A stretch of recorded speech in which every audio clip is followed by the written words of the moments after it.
Hello दोस्तों, अस्सलाम वालेकुम। मैं आपका दोस्त इमरान शेख फिर हाजिर हूँ एक अच्छी और खूबसूरत वीडियो लेकर। सलमान नजरी साहब की बुढ़ापा क्यों आता है, जल्दी सुने।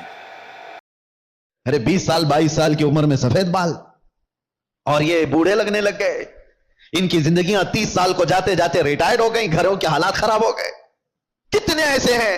अरे जवानी किसको कहा जाता था पता है? हुजूर पाक सल्लल्लाहु ताला अलैहि वसल्लम की वो हदीस भी मैं आपको सुनाऊं। कयामत के करीब ऐसे हालात होंगे कि बच्चे जवान नजर आएंगे और जवान बूढ़े नजर आएंगे। क्या आज नहीं मालूम आपको? बच्चों के अंदर जो हरकतें हैं वो जवानों से की जैसी हैं। 6 साल के 7 साल के बच्चे बालिग लोगों की बातें करते हैं। जवानी अभी से आई हुई लगती है और जवानों को देखो ये सब टूटे बिखरे हुए। अरे 20 साल 22 साल की उम्र में सफेद बाल और ये बूढ़े लगने लग गए। इनकी जिंदगियां 30 साल को जाते जाते रिटायर्ड हो गई। घरों के हालात खराब हो गए। कितने ऐसे हैं। अरे जवानी किसको कहा जाता था पता है? 40 साल के बाद जवानी शुरू होती, जिसको मजबूत जवानी कहा जाता। आज 40 साल में बूढ़ा है आदमी, बूढ़ा है। कयामत के उतने करीब हम आ चुके। मेरे आका ने फरमाया था एक दौर आएगा कि जब बच्चे जवान नजर आएंगे और जवान बूढ़े लगने लगेंगे। इन हालात का बारीकी से आप मुताला करो मेरे अजीजों। अब हमें तकरीरों के एतबार से कोई एक मुकर्रिर एक खतीब समझ करके एक ट्रेंड के हिसाब से मत लो। मेरे पास अब वो फन भी नहीं है, ना मैं अपने अल्फाज से चमका करके किसी के ऊपर दबाव डालने के लिए तकरीरें करता हूं। नहीं, एक दर्द निकलता है आज उम्मत के लिए खास तौर पर। बहुत जल्दी वो दिन भी आ जाएगा, शायद ऐलान हो जाए कि हम भी मर गए, दुनिया से निकल गए। जितने दिन हमारे बाकी रह गए, कभी ये ख्याल आता है कि बारगाह मुस्तफा सल्लल्लाहु अलैहि वसल्लम में जाना तो तय है, मरने के बाद कब्र में मुंह दिखाना तो तय है। अगर वो नबी पाक सल्लल्लाहु ताला अलैहि वसल्लम हमसे पूछें क्या तू उस जगह से आ रहा है जहां से सुबह से शाम तक मुझको गालियां दी जाती थी? क्या तू उसी मोहल्ले से आ रहा है जहां लोग मां और बेटियों की इज्जत भूल चुके थे? जिना इतना आम हो चुका था कि जानवर भी इस तरह का जोड़ा नहीं खाते। घर घर आज महफूज नहीं है। लोग बैठ रहे हैं आज हमारे पास आकर के हैरत होती है कि जिना के मामलात को हल करने के लिए बैठते हैं तो रोंगटे खड़े होते हैं, कलेजा मुंह को आता है। बाप बेटी को लेकर बैठा है, दूसरा बाप बेटे को लेकर के बैठा है। किन मामलात पर आप बात कर रहे हो? एक बार मेरे आका सल्लल्लाहु अलैहि वसल्लम के पास एक सहाबी आए थे, माइज असलमी। कहा आका मुझसे खता हो गई है, मुझसे गलती हो गई है। हुजूर ने पूछा हुआ क्या है? कहा बता नहीं सकता, बहुत तकलीफ की बात है। हुजूर ने फरमाया बताओ तो तुम्हारा इलाज किया जा सके।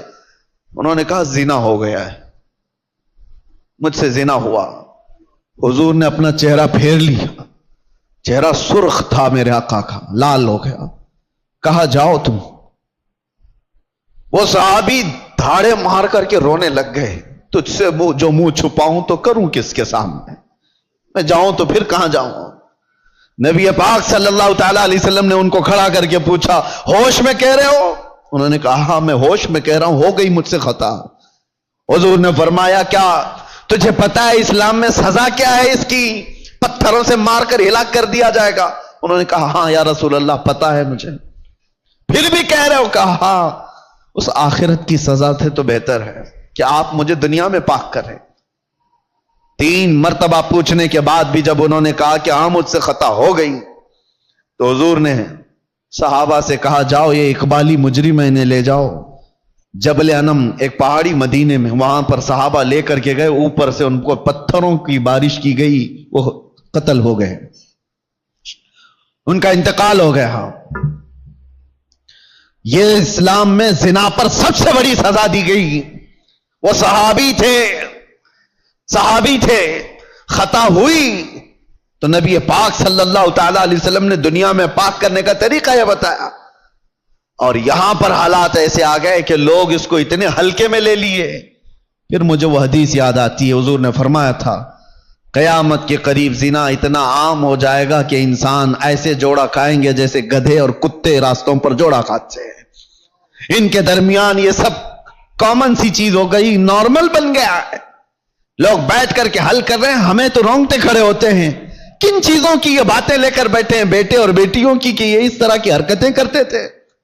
معاذ اللہ رب العالمین. ایک بات یاد رکھو، پورے معاشرے میں محلے میں ایک جگہ کوئی زنا کرتا ہے تو پورے محلے کی برکت ختم کر دی جاتی ہے.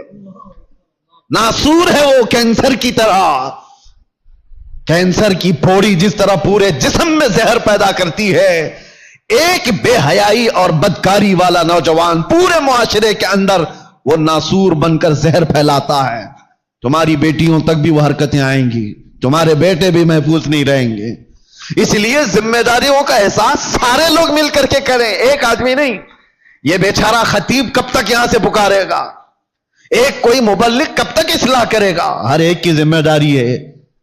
آج غلطی کس کی ہے پتا ہے؟ پورے محلے میں 5% یا 10% جواری ہوتے ہیں. 5% سے بھی کم ہوتے ہیں جواری اور سود خور یا شرابی یا زانی. اکثریت تو اچھے لوگوں کی ہوتی ہے، لیکن وہ اچھے لوگ اتنے بھیانک ہوتے ہیں. یاد رکھنا، ان 5 کو جنہوں نے کھلی چھوٹ دی تھی، یہ 95 لوگوں کی بھی وہی سزا ہوگی جو اس جواری کی سزا ہوگی. کیونکہ معاشرے کو برباد کرنے میں ان 5 لوگوں کا ہاتھ کم تھا، خاموش رہنے والوں کا ہاتھ زیادہ تھا. یہ سپورٹر تھے، گناہ دیکھ کر کے ہنستے ہوئے چلے جاتے تھے. میرے گھر میں تھوڑی نہ ہو رہا ہے، فلاں کا بچہ بگڑا ہوا ہے، میں تو سنبھال لوں گا اپنا گھر. میاں آگ لگی ہے، تم کیا سنبھال لو گے؟ تمہارے بھی گھر کے دروازے لکڑی کے ہیں، تمہارے بھی گھر کی کھڑکیاں لکڑی کی ہیں. وہ آگ کے شعلے جب نکل کر کے آئیں گے تمہارے دروازے بھی جلائیں گے. یہی حال ہے آج ہمارے گھروں میں. تمہاری بیٹیاں بھی ہیں یا نہیں؟ تمہارے اپنے بیٹے ہیں یا نہیں؟ دوسرے کا بیٹا بگڑ گیا، دوسرے کی بیٹی بگڑ گئی تو آپ ہنس کر تماشا دیکھ رہے ہو کہ فلاں نشہ کر رہا ہے. پہلے حال یہ تھے کہ ہماری جماعت کے لوگ کہیں بیٹھے ہوتے تھے تو آوارہ لوگ ان کے سامنے سے گزرنے میں بھی ڈرتے تھے. گزرنے میں انہیں ڈر لگتا تھا کہ بڑے لوگ بیٹھے ہوئے ہیں. آج وہ وقار ختم کیوں ہوتا گیا؟ اپنی ذمہ داری کا احساس جب بندہ ختم کر لیتا ہے تو اقبال نے یہ بہت پہلے کہا تھا، قوت فکر و عمل پہلے فنا ہو جاتی ہے تب کسی قوم کی شوکت پہ زوال آتا ہے. سوچنے سمجھنے کی صلاحیت پہلے یہ ختم ہو جاتی ہے تب جا کر کے قوم کے اندر بدکاریاں پھیل جاتی ہیں، یہ زبوں حالی کا شکار ہوتی ہے. آج قوم کے اندر جو معاملات ہیں ہم گرے ہوئے اس لیے ہیں کہ ہم اپنی ذمہ داریاں نہیں سنبھالنا چاہتے. اب ظاہر سی بات ہے، ایک آدمی بولے گا تو اس کو پکڑ کر کے لے جائیں گے، بند کر دیں گے. دوسرا اٹھے گا، اس کو پکڑ کر بند کریں گے اور سارے لوگ تماشا دیکھتے رہیں گے. یہ سوچیں گے نہیں یہ نہیں کرنا ہے، بولنا نہیں ہے. میں سمجھتا ہوں اس طرح کی بزدلی سے تم کتنے سال جی سکتے ہو؟ چپ چپ رہ کر کے برائیوں کے بارے میں نہیں بولو گے، کمپرومائز کر کے جیو گے، کب تک رہو گے؟ موت تو آنی ہے. تو جب مرنا ہی ہے تو گیدڑ کی 100 سالہ زندگی سے شیر کی 1 دن کی زندگی بہتر ہے. حق بات کرو، لوگوں کی اصلاح کرو اور دنیا سے عزت کے ساتھ جاؤ. اور ایک بات اے نوجوانوں، دنیا کے تمام معاملات میں 100 سال کی زندگی میں وہ عزت نہیں پاؤ گے جو دامن مصطفیٰ میں 1 منٹ میں عزت مل جاتی ہے. میرے آقا کے قدموں سے لپٹ کر 1 منٹ کی جو زندگی تمہیں عزت دیتی ہے وہ دنیا داروں کی 100 سال کی نوکری تمہیں عزت نہیں دے سکتی. اسی لیے میرے مرشد نے فرمایا تھا، بل ہوا سن سیم و زر کی بندگی اچھی نہیں، ان کے در کی بھیک اچھی، سروری اچھی نہیں.